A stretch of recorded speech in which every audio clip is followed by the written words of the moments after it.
আসলে সিনেমা করেছি, এটা তো ছোটবেলা থেকেই সিনেমাতে আমার একটা বলতে পারেন যে পড়াশোনার পাশাপাশি খেলার মাঠটা ছিল সিনেমা অঙ্গন আমার। তারপরে পড়াশোনা করেছি, সেটা একটা সাইড। আর ব্যবসায়িক মন মানসিকতা ছোটবেলা থেকে আমার। তো সেখান থেকে হোটেলের বাবুর্চি হওয়া।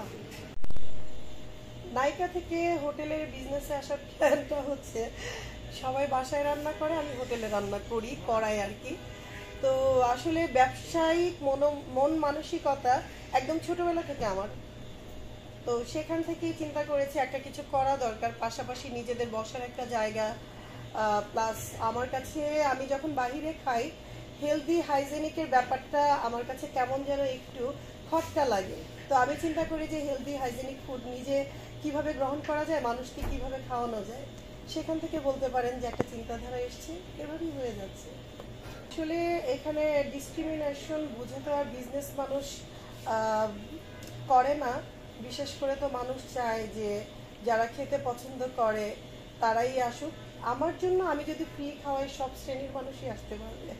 আর টাকা দিয়ে কোন শ্রেণী খেতে পারবে, তাদের পকেটে কত আছে, সেটা তারাই বলতে পারবে। যেভাবে মানে বলতেছেন নায়িকার হোটেল, এই জিনিসটা আমি পাবলিসিটি এভাবে কখনো করি নাই।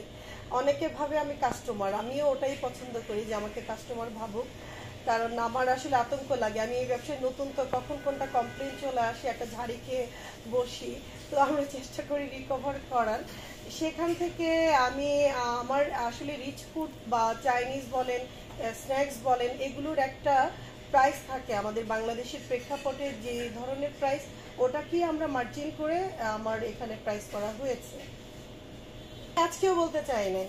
এখন আপনারা আসলে আমার আমন্ত্রণে কোথায় আসবেন, বাসায় রান্না না করে চিন্তা করলাম যে নিজেও খাই আপনাদেরও খাওয়াই, তো ধরে বসেছেন, এই জন্য বলা হয়ে গেল। না, আপনারা কিন্তু এটাও জানতেন না যে আমি ল পড়ছি। আমি যখন পাশ করেছি তখন জেনেছেন।